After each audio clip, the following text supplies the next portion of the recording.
Assalamualaikum warahmatullahi wabarakatuh. Halo, perkenalkan nama saya Nora Mina, NPM 200810101042.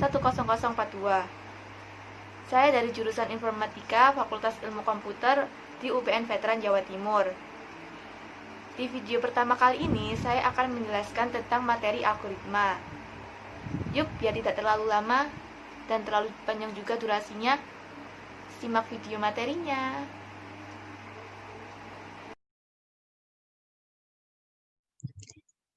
Algoritma. Apa sih algoritma itu? Algoritma adalah urutan atau langkah-langkah logis penyelesaian masalah yang disusun secara sistematis. Di sini saya akan menjelaskan sedikit sejarah dari nama algoritma. Nama algoritma berasal dari nama seorang Abu Ja'far Muhammad Musa Al-Khawarizmi. Dari nama akhir Al-Khawarizmi dalam ejaan bahasa Inggris menjadi algorithm, dan karena kekeliruan ejaan aritmetik menjadi algorit. Namun di negara Indonesia menjadi algoritma. Apabila kita membicarakan tentang algoritma, itu akan berhubungan dengan yang namanya komputer. Karena algoritma ini terkait erat dengan kinerja komputer, di mana ada input, output, dan proses. Input adalah alat sebagai media untuk memasukkan data yang dibagaikan itu keyboard, mouse, kamera, dan scanner. Yang kedua itu ada output, alat sebagai media untuk menampilkan atau menyampaikan hasil informasi data yang bagaikan monitor, LCD, printer, dan speaker. Yang ketiga ada proses. Proses ini adalah otak dari sebuah komputer dari data mentah yang berfungsi untuk melakukan pengolahan data menjadi informasi. Penyajian algoritma ini ada tiga, yaitu yang pertama adalah menggunakan bahasa natural, yang kedua flowchart, yang ketiga pseudocode. Contoh dari penggunaan bahasa natural ini seperti mengirim email. Algoritma ini selalu diawali dengan kata mulai dan diakhiri dengan selesai. Itu untuk pertanda kalau algoritma ini dimulai dan diberi tanda kalau algoritma ini telah selesai. Contoh dalam mengirim email, yang pertama mulai, yang kedua login ke situs layanan email, yang ketiga pilih tulis email atau pesan baru, yang keempat masukkan email tujuan, subjek, dan isi email.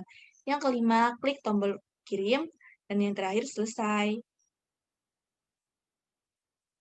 Yang kedua ada algoritma dalam bentuk flowchart.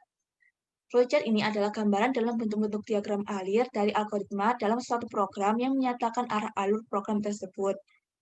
Fungsi flowchart untuk menyederhanakan suatu rangkaian proses atau prosedur sehingga dapat mudah dipahami dan mudah dilihat berdasarkan urutan langkah dari suatu proses. Jenis-jenis flowchart ada 5.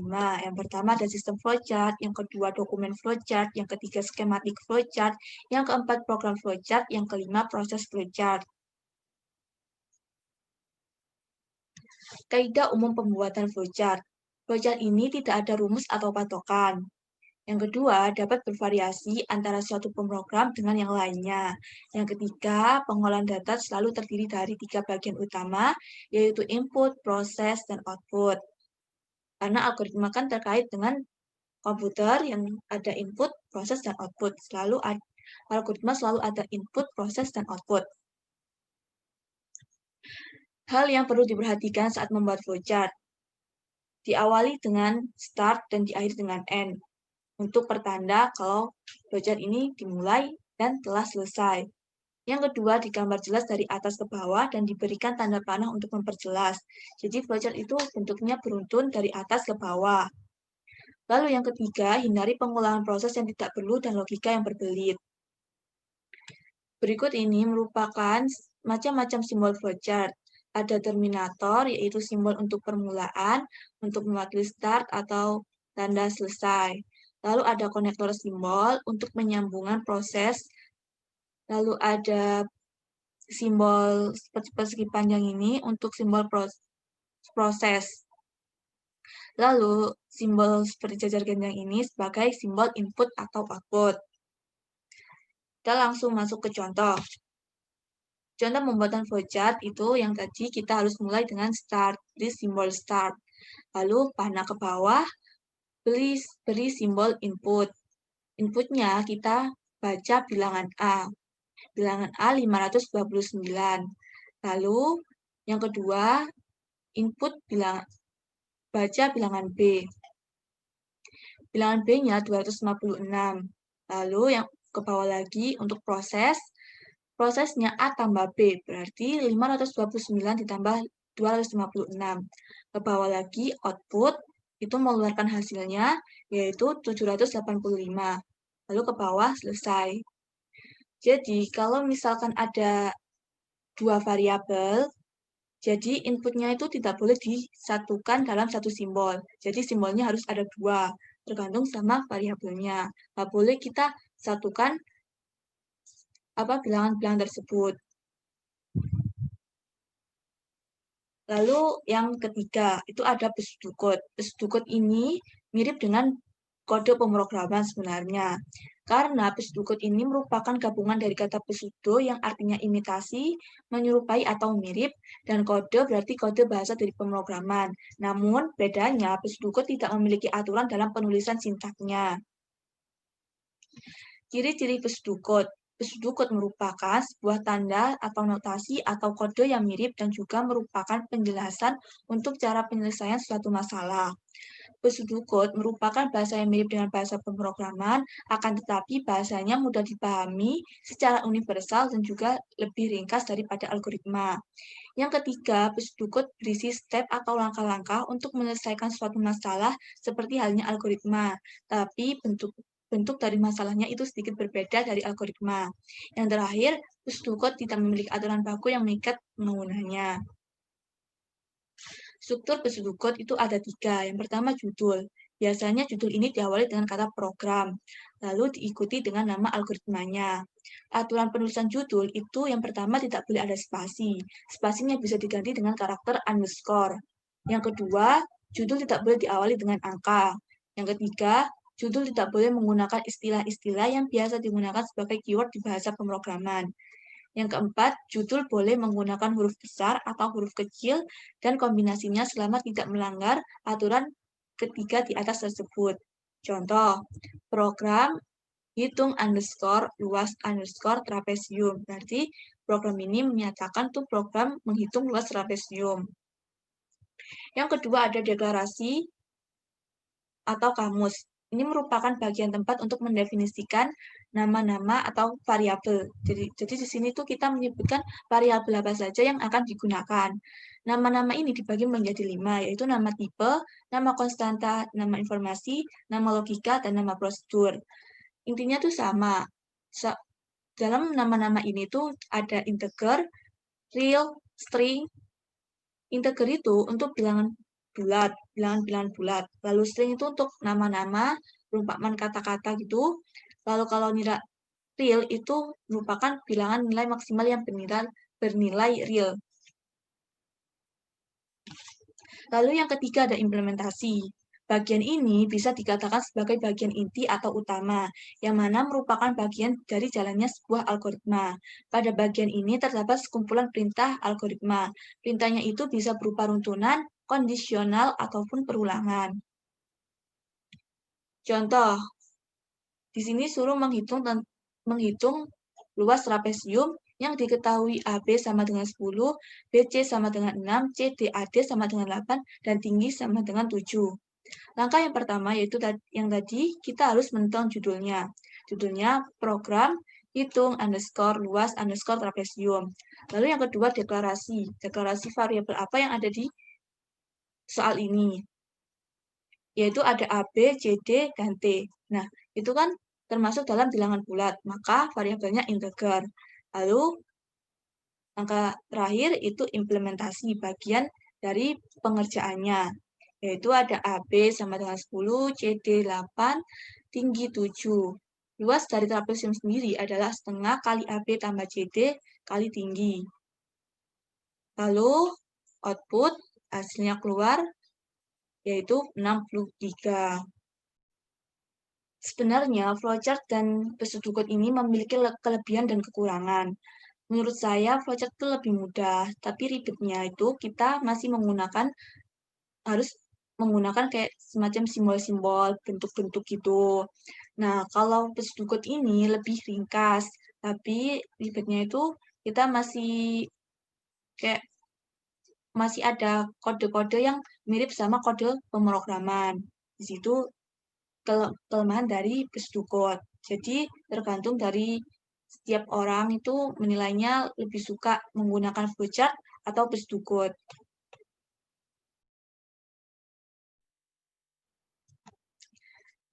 Dalam algoritma ini ada beberapa teknik atau metode yang digunakan. Salah satunya ada teknik percabangan. Itu digunakan dalam program untuk mengambil keputusan ke satu kemungkinan true atau false dari beberapa kondisi. Simbol dari percabangan sendiri adalah bola ketupat. Seperti pada gambar di samping, ada gambar bola ketupat, yaitu artinya syarat. Jika syarat ini benar, maka diagram akan berjalan ke samping, melakukan perintah pertama. Namun, jika syarat ini salah, maka diagram ini akan berjalan ke bawah, atau juga bisa dibalik.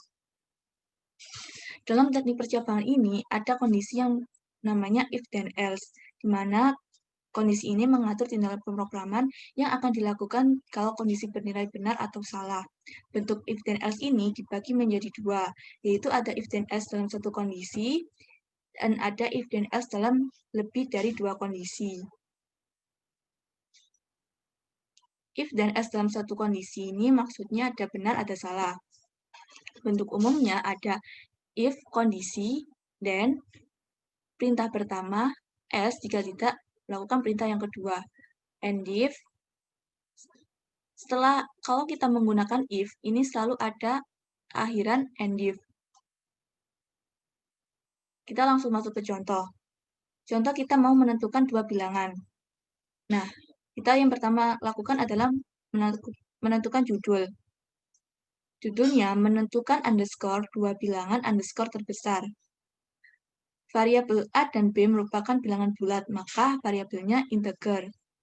Lalu, kita turun ke bawah, beri kurung kurawal sebagai tanda mulai, read bilangan A dan B.